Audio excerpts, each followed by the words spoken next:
Prosiding tata tertib bermula apabila laporan lengkap diterima oleh urusia tata tertib daripada ketua jabatan berkaitan pelanggaran, termasuklah senarai kesalahan terperinci pegawai, bukti-bukti beserta rekod peribadi dan rekod perkhidmatan pegawai.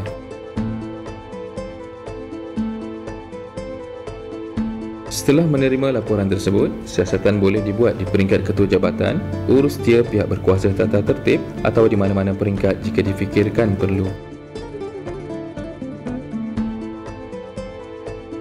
Pihak berkuasa tata tertib yang ada kuasa mengenakan hukuman selain buang kerja atau turun pangkat akan menentukan sama ada jenis pelanggaran tata tertib yang dilaporkan itu adalah dari jenis yang patut dikenakan hukuman buang kerja atau turun pangkat atau dikenakan hukuman yang lebih ringan daripada buang kerja atau turun pangkat.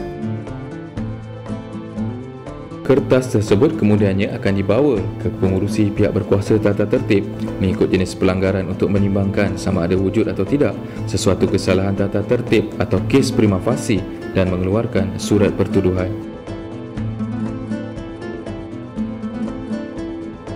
Sekiranya pengurusi pihak berkuasa tata tertib telah menentukan wujud suatu kesalahan tata tertib atau prima facie, pengurusi atau anggota bagi pihak pengurusi pihak berkuasa tata tertib akan menandatangani surat pertuduhan kepada pegawai yang dituduh melalui ketua jabatan. Pegawai tertuduh diberi tempoh sehingga 21 hari dari tarikh surat diterima oleh pegawai untuk mengemukakan representasi.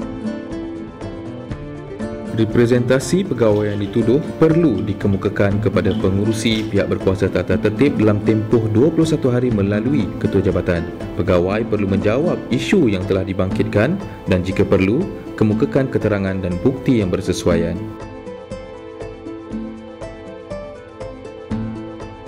Urustia pihak berkuasa tata tertib berkenaan setelah menerima representasi daripada pegawai yang dituduh beserta ulasan daripada ketua jabatan jika ada, hendaklah menyediakan satu kertas untuk pertimbangan pihak berkuasa tata tertib berkenaan bagi mendapatkan keputusan hukuman. Sekiranya pegawai yang dituduh didapati bersalah dan dikenakan hukuman tata tertib, pegawai tersebut boleh membuat rayuan kepada Lembaga Rayuan di Suruhanjaya Perkhidmatan Awam melalui ketua jabatan dalam masa 14 hari dari tarikh penerimaan surat keputusan mengikut Peraturan 15 PUA 396/1993. Kemudian, lembaga rayuan akan mempertimbangkan rayuan pegawai dan akan memberi keputusan sama ada rayuan itu ditolak atau sebaliknya. Setiap keputusan lembaga yang terlibat akan direkodkan dalam buku rekod perkhidmatan pegawai.